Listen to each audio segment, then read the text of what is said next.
Hey everyone, my name is Caleb and I'm so glad you're here. Question, have you ever thought about what it would be like if we got to choose our family? Now, if it were up to me, I would choose Tony Stark to be my uncle because, stick with me on this, just imagine, right? He can do like that, pew, pew. That's like the repulsor beam, I think. I don't even know what it's called, right? But then you're just like a really stand-up, like cool nephew. And then he doesn't have to be your dad because I love my dad, right? And so then we don't have to deal with like Tony always not being around because he's off saving the world. But he's your uncle, so he just pops in every once in a while, right? And then one day he's like, hey, you're actually a pretty cool kid. That's how Tony Stark talks. He's like, you're a pretty cool kid. Let me give you a suit of your own. And I'm like, oh, Uncle Tone, like, dude, you don't have. But then he's like, here you go. That would be awesome. And it's so fun to dream about adding a movie character or celebrity to our family, but unfortunately, it's just not realistic for most of us, is it? But that doesn't mean we don't have some say in who we consider family. So let me ask you this, how many of you have a best friend? You know, the kind of friend who knows you more than anyone, the kind of friend that you FaceTime with every day and want to hang out with all the time. A friend like that, well, sometimes they feel more like family. While family is a really important thing to talk about, some of you may feel like you don't have the kind of family everyone else has. Maybe you aren't allowed to see your dad or your mom left, or maybe you're adopted. And even though that's awesome, you feel like it makes your family different. For others of you, you're struggling because the family you have isn't the family you want. You wish your mom didn't work all the time. You wish your dad would care just a little bit more about what's going on in your life. Maybe you wish you had siblings, or if you have them, you wish they were nicer. Whatever it is, you see families in your neighborhood or go to your friends' houses and you wish your family was more like theirs. Maybe your family is dealing with secrets people don't even know about. Things like addiction or abuse or cheating or divorce. The kind of stuff that's hard to deal with, hard to talk about, and that you wish wasn't happening at all in your family. Or maybe you struggle to talk about family because you don't have one. Sure, you came from a family of some kind, but for whatever reason, you're not with them anymore. And even though that you may have adults in your life who care about you, you still struggle because you know they aren't the family you came from. They aren't the family you thought you'd have. Maybe you're hearing this and you can't really relate because you love the family you're stuck together with. If that's you, I am so happy you feel that way about your family. But stick with me over the next few minutes. Even though you may not be navigating these things in your family, the reality is you have friends who are. So today is a great opportunity for you to be a good friend by learning more about their experience. The truth is, for so many of us, family doesn't look the way we thought it would look. And for whatever reason, the kind of family we got stuck together with isn't the kind of family we want. If you're feeling that way about your family situation right now, let me just stop and encourage you with this. You're not the only one. In fact, that's a feeling a lot of us have felt about our families, not just today, but even thousands of years ago. In the Bible, there's actually a story about two guys who are dealing with a complicated family situation that I think can help us here. These two guys were named David and Jonathan, and neither of them had typical home lives. David didn't live with his family. He left them when he was called to work for Saul, the king of Israel. Who was Saul? He was actually Jonathan's dad. And as they lived and worked together, Jonathan and David became really close friends. Now, at first, this was no big deal because Saul, Jonathan's dad, loved David. But over time, things changed. As king, Saul wanted to be seen as the greatest, most powerful, and most beloved leader in Israel. But David's popularity started to grow. And to make matters worse, God actually chose David to be the next king, a plan Saul did not love. And as a result, Saul actually began to hate David. And I mean,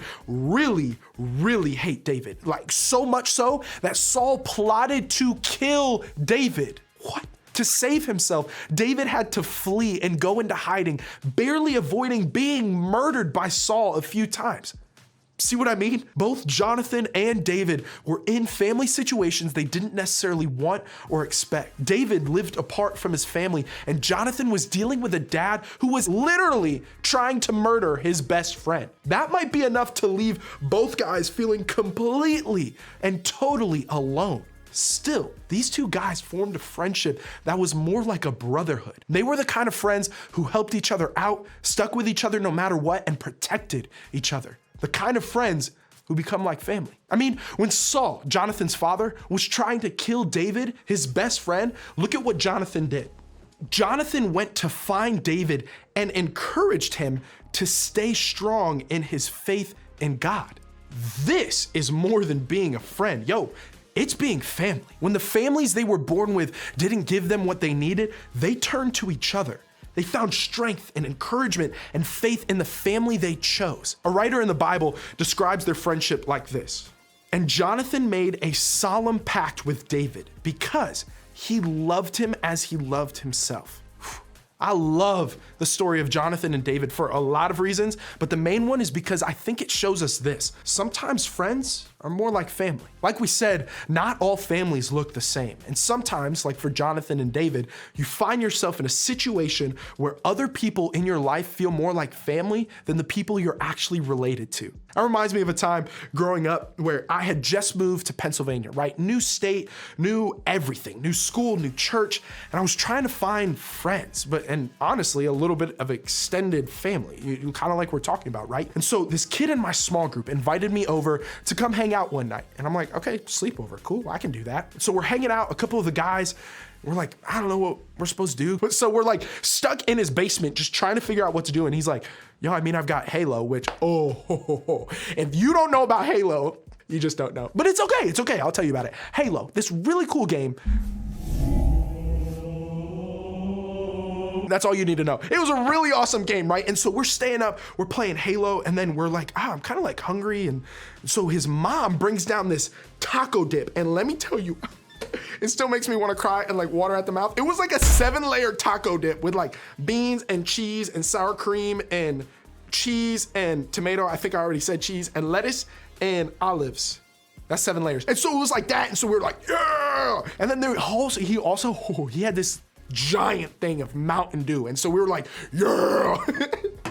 And we stayed up all night eating taco dip, drinking Mountain Dew, and playing Halo. And man, they didn't just feel like friends at the end of that night. They felt like my brothers. And I had great brothers at the time. That's no knock on them, but they felt like a new piece of my family. See, sometimes God puts people in our lives to act like family. Your friends, their parents, a coach, a teacher, your group leader, even the other members of your group. Maybe you don't realize this, but that's even part of what we do each week here at church. We act as the family of God. We support and encourage each other because that's what God calls us to do. God created us to do life with each other like a family. Even when he was here on earth, Jesus had friends who became like family. His disciples, the men who were his closest friends and followers, became the people he did everything with. They were as close as family. And as believers, they became part of the family of God. And yo, it's the same thing God offers us. Whether this is the first time you've ever been here or you attend every single week, our hope is that when you show up here, you feel like you're part of a family. Here at this church, you have people who will support, love, and encourage you. Maybe your family at home is awesome, or maybe your family doesn't look the way you hoped it would. No matter what your situation is, you have this family to stick together with as you walk through life, because sometimes friends are more like family. Maybe you're sitting there thinking, yes, totally. I know exactly who in my life loves and treats me like family. I know who makes up my fam outside of the family I was born into or live with. And if that's you, great.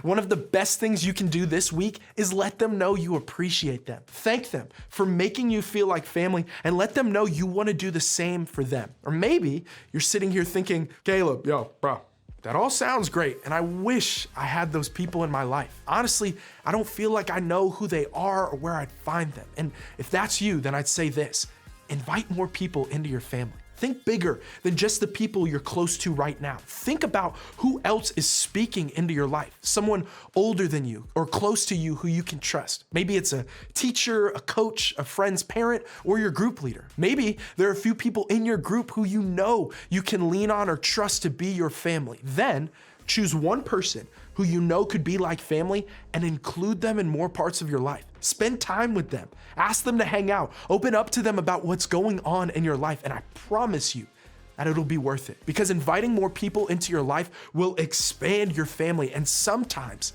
friends are more like family. One of the best parts about following Jesus is that we gain a family. The church and your group become like a second home, a place where we can be safe, be heard, be known, and be loved. That's how God designed it to be. So when we're struggling with the family we're born with or live with, we can lean on the family we choose because sometimes friends are more like family.